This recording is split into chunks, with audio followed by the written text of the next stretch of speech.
Bienvenue au Starter du jour pour bien démarrer sa journée. Aujourd'hui, connaître Dieu intimement.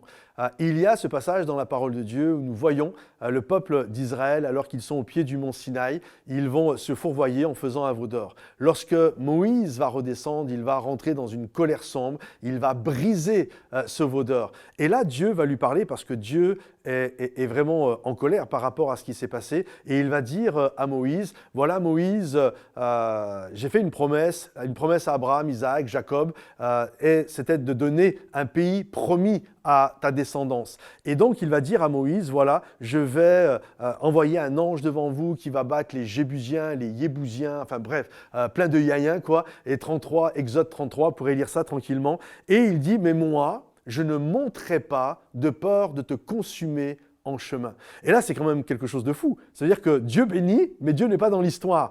Et là, Moïse n'est pas du tout d'accord avec ça. Moïse n'est pas un leader au point de dire bah, c'est cool, j'ai les bénédictions, même si Dieu n'est pas là, je suis béni. Non, Moïse dit, ne nous fais pas monter si tu n'es pas avec nous. À quoi reconnaîtra-t-on que nous sommes ton peuple si ce n'est parce que tu es avec nous. Et Moïse est véritablement un homme de Dieu. Il ne veut pas les bénédictions de Dieu sans le Dieu de la bénédiction. Et là, Dieu va être extrêmement touché par rapport à Moïse. Et Dieu va dire ceci, Exode 33, je crois que c'est au verset 7, il va lui dire ceci, je monterai avec toi parce que je te connais par ton nom.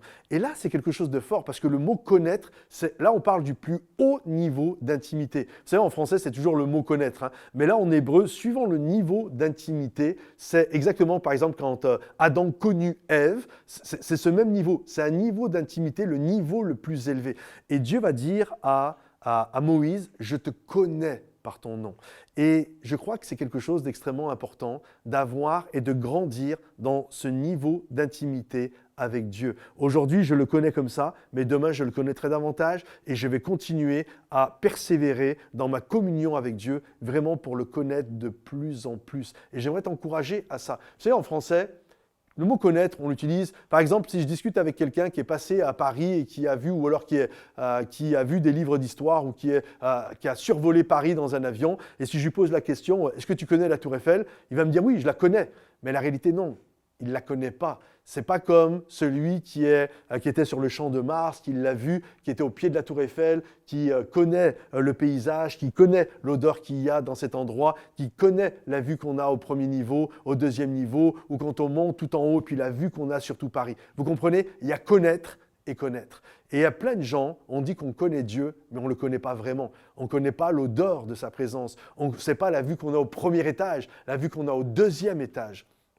J'aimerais t'encourager aujourd'hui à connaître Dieu de manière intime, à grandir et à développer ta communion avec lui. Ne te contente pas de regarder ça de loin ou à travers des livres ou des témoignages que d'autres te racontent, même si c'est des beaux témoignages, mais connais Dieu toi-même, personnellement, à travers une intimité, dans la prière, dans la louange, dans l'adoration, dans l'étude de la parole, mais apprends à connaître Dieu davantage. Que le Seigneur te bénisse, mon ami. Si ce message t'a béni, pense à le liker, le partager et le commenter pour qu'il puisse être une source de bénédiction pour plusieurs. À bientôt. Bye bye.